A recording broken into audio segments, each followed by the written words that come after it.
निमंत्रण पत्रिकेत पालकमंत्री एकनाथ शिंदे यांचं नावच नाहीये। नवी मुंबईत आज आरोग्य सेवा कामांचा लोकार्पण सोहळा पार पडणार आहे। निमंत्रण पत्रिकेत गणेश नाईक, नरेश मस्के आणि श्रीकांत शिंदे यांच्या नावाचा समावेश आहे। मात्र पालकमंत्री असूनही शिंदेना पुन्हा एकदा डावलले।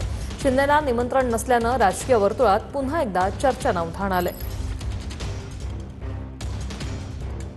नवी मुंबईतील कार्यक्रमाला शिंदेना निमंत्रण नाही, पत्रिकेतून नाव वगळल्यानं तर राजकीय वर्तुळात चांगल्या चर्चांना उधाण आलेलं आहे।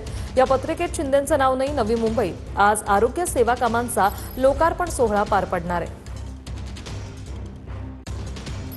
हे बघा, ज्या पद्धतीने जर नवी मुंबईचा कारभार अशा पद्धतीने सुरू असेल तर चुकीचं आहे। ठाणे महानगरपालिकेमध्ये शिवसेनेची आणि भाजप, पण शिवसेनेची एक हाती सत्ता आहे। यापूर्वी सुद्धा शिवसेनेची एक हाती सत्ता होती युतीशिवाय। आता युती आहे, त्या ठिकाणी आम्ही सुद्धा या ठिकाणचे जे मंत्री आहेत त्यांचं नाव टाकत असतो।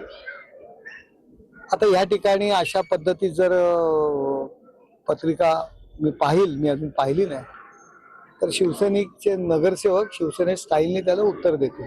नवी मुंबई महानगरपालिकेच्या परिसरामध्ये विमानतळावरती छत्रपती शिवाजी महाराजांच्या पुतळ्याचं लोकार्पण झालं। त्या दिवशी सुद्धा नाव एकनाथ शिंदे यांचं नव्हतं। एकंदरीत काय म्हणायचं सगळं?